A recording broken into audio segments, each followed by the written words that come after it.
This week at NASA.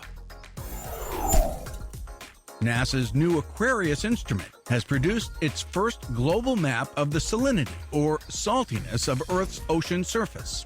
Variations in surface salinity are linked to the cycling of fresh water around the planet, affecting ocean circulation and the Earth's climate.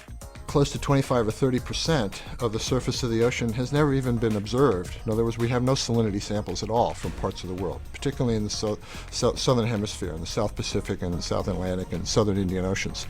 So there's a big data gap. The new map is a composite of the first 2.5 weeks of data gathered since Aquarius became operational on August 25th. It demonstrates Aquarius's ability to detect and clearly display large-scale salinity distribution features. This is one of the neat things about venturing off into space, is that we have another knob that we can experiment with. It's called a gravity knob. 3 future residents of the International Space Station discussed their upcoming Expedition 30 and 31 missions with media at the Johnson Space Center. NASA astronaut Don Pettit, Russian cosmonaut Oleg Kononenko, and European Space Agency astronaut Andrei Kuipers are set to launch to the station aboard a Soyuz spacecraft in December. Space station is so complicated. We need all these folks on the ground that can tell you what this screw did and what that terminal does and what kind of fluid is flowing in that pipe that happens to be leaking out. Between our crew on station and working with the ground, we'll be able to tackle almost any kind of repair function that needs to be done. Pettit, Kononenko, and Kuipers will join NASA astronaut Dan Burbank and Russian cosmonauts Anton Shkaplerov and Anatoly Ivanishin. They'll have journeyed to the orbiting laboratory in mid-November. It's a thing that flies up into the stratosphere and takes infrared pictures of the galaxy.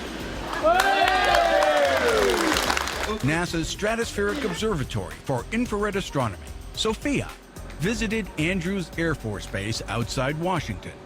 The rare East Coast appearance of the Dryden-based aircraft provided D.C. area students from military families an opportunity to tour SOFIA and hear from NASA headquarters officials about the unique airborne observatory. Let me say again how pleased I am that NASA is giving the students, the military families, and teachers the opportunity to experience and learn from this amazing technology firsthand. SOFIA's stopover supported the Joining Forces initiative, designed to inspire youth from military families about careers in science, technology, engineering, and math. Normally it's at the Dryden Aircraft Operations Facility in Palmdale, California, but we've just finished a deployment to Germany, and on our way back to California, we stopped off here at Andrews Air Force Base. SOFIA is a highly modified Boeing 747 SP aircraft fitted with a 100-inch in diameter telescope. Flying above 99% of the atmosphere's water vapor allows SOFIA to collect world-class astronomical data unavailable from anywhere else on Earth that help scientists unlock clues about the history of our universe. And now, centerpieces. Over the last 100 years, the skies have seen enormous changes, from biplanes to space planes. Roger roll, Atlantis. But what will the future look like?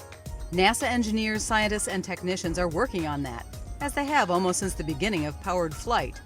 NASA researchers are developing technologies to make aircraft safer, faster, quieter, more fuel efficient, and environmentally friendly.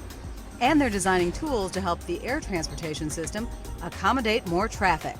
NASA space missions always are more high priority and high profile, but our aeronautics work is possibly the place where our work is most seen and felt by the general public on a daily basis. You'll find NASA DNA in nearly every civilian and military aircraft flying today. NASA Administrator and former astronaut and test pilot Charles Bolden spoke at the New Horizons in Aviation Forum in Virginia Beach, Virginia.